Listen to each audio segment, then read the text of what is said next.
বিসমিল্লাহির রহমানির রহিম।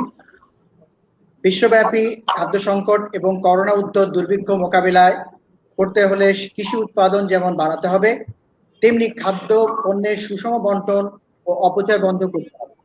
১৬ কোটি মানুষের খাদ্য নিশ্চিত করার জন্য জমি, মাটি ও পানির মতো প্রাকৃতিক সম্পদের যথাযথ ব্যবহারই নিশ্চিত করতে পারে আমাদের বাংলাদেশের খাদ্য নিরাপত্তা। এই প্রেক্ষাপটে আজকের এই সেমিনার কোভিড-19 পরবর্তী খাদ্য নিরাপত্তা প্রেক্ষাপট বাংলাদেশ আয়োজনে যৌথভাবে গ্রিনটেক ফাউন্ডেশন বাংলাদেশ, কোয়েস্ট এবং গুড হেলথ ইন্টারন্যাশনাল। ইভেন্ট সহযোগী হিসেবে রয়েছেন জোড়াসাঁকো কমিউনিকেশন লিমিটেড। আমরা এ পর্যায়ে আমাদের পরবর্তী আলোচক discussant advocate Khalid Yahya, accredited mediator, centre for effective dispute resolution, United Kingdom. আমাদের সাথে ইউনাইটেড কিংডম থেকে কানেক্ট হচ্ছেন advocate Khalid Yahya, please. Bismillahir Rahmanir Rahim. Honorable Chair of this session, respected Chief Guest, esteemed keynote speaker, other distinguished guests, members of the panel for discussion, lovely moderator, and especially who are watching us from different corners of the globe. Assalamu alaikum, and thank you very much once again for joining with us. At first, I would like to give thanks to the organizer for initiating this seminar with a very important topic, and especially making gathered such a number of renowned scholars, experts on this particular topic. And at the same time, I want to give thanks to the respected keynote speaker for his very precise and informative paper presented in this seminar quite earlier. And as a very insignificant member from legal fraternity, I'd like to draw your very kind attention on the legal framework of right to food, which includes food security, its drawbacks, and more particularly its implications in post-COVID-19 era, more particularly in Bangladesh.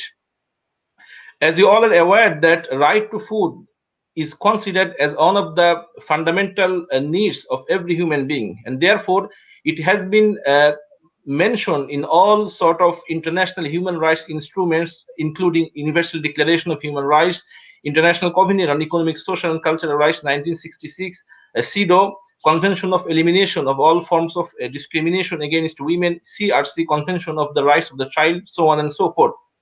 But if we see what actually right to food mentioned from legal perspective, then we will see when all people at all time have access to sufficient, safe, nutritious food to maintain a healthy and active life. And in terms of food security, it particularly says that both physical and economic access to food that meets people's dietary needs as well as their food preferences. These are the description from the legal perspective.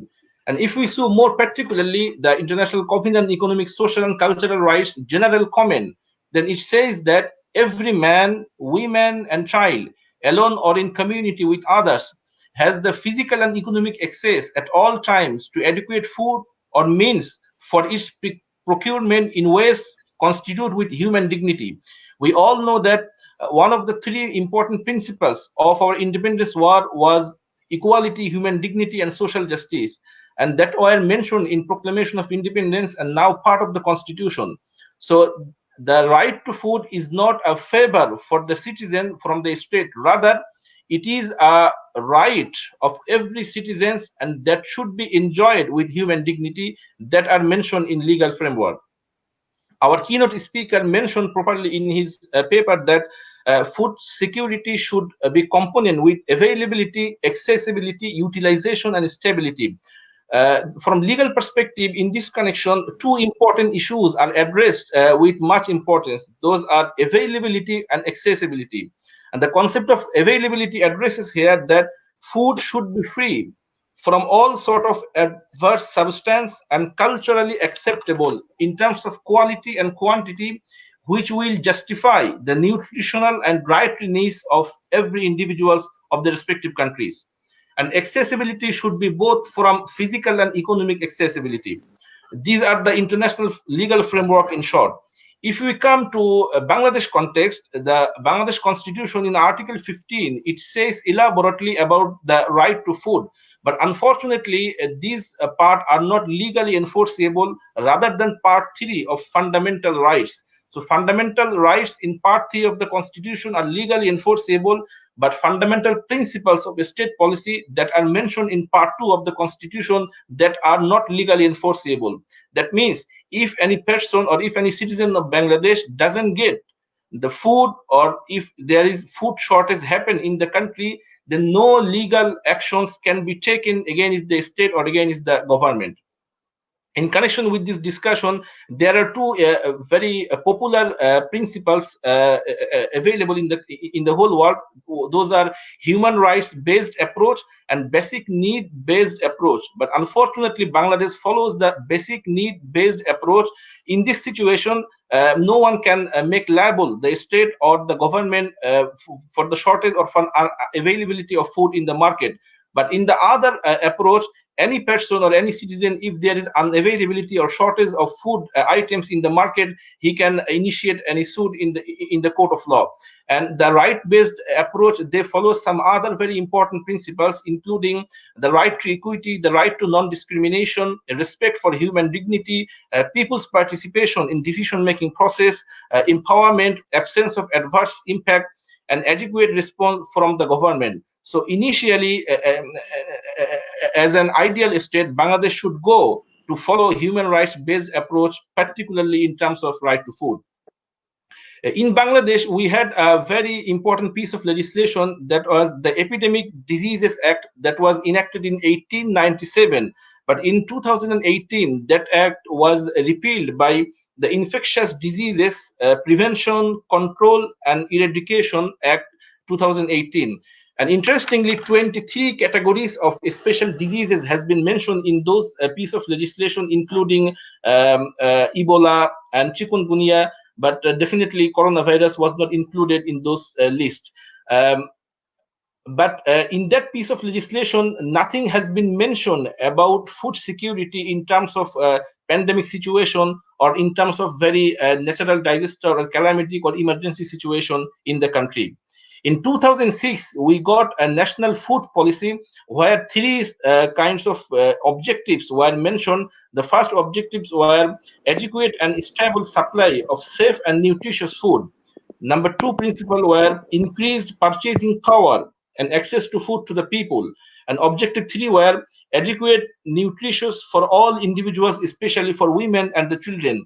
These were the legal framework that were enacted both nationally and internationally, but practically those principles are yet to practically implemented in the jurisdiction of Bangladesh.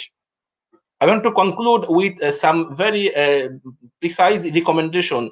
The first recommendation is the keynote paper. He mentioned properly in his paper that not only adequate food grains are the issue of food security, rather distribution of food, availability, and importantly, people's purchasing capacity are also important. As we all are aware that thousands of people, they already lost their jobs from their respective work field, and that is why shortage of income has already been seen in our country. So in this situation, my humble request to the government is to subsidize more to provide food items to the people, and temporarily government can reduce VAT, and also temporarily government can alleviate the taxes, and also can review the whole taxation policy in this very pandemic situation. Number two recommendation is definitely government for this current situation will get some sort of financial aid from different international organizations, including UNDP, World Bank, FAO. But if government does some sort of pre-assessment to the most vulnerable sections of the sectors, then it will be easier for the government to distribute the fund easily to the respective sectors. Number three is artificial crisis in the market. Several times we have seen that some unprincipled businessmen, they create this sort of artificial crisis to make more money and get the chances of the critical situation. So in this regard, the government should tackle this situation efficiently. And number four, my final point is in toxic chemical. We are a very unfortunate nation that there are so many unprincipled businessmen. They use this intoxic chemical unnecessarily to preserve the food item for longer time. So during the lockdown time, people didn't buy more food items. When the situation will go normal, people will buy more items. So in that situation, some businessmen who are unprincipled ethically both and legally, they will try to utilize these things. So in this situation, this is also one of the very challenging situation for food security and food safety. So I asked to the government agencies to control this situation and also can implement new laws for this very pandemic situation. With these kind words, I want to conclude, and thank you very much for your kind listening with patience. Thank you very much once again. Assalamu alaikum. Thank you, Advocate Khalid Yahya, for your nice deliberation.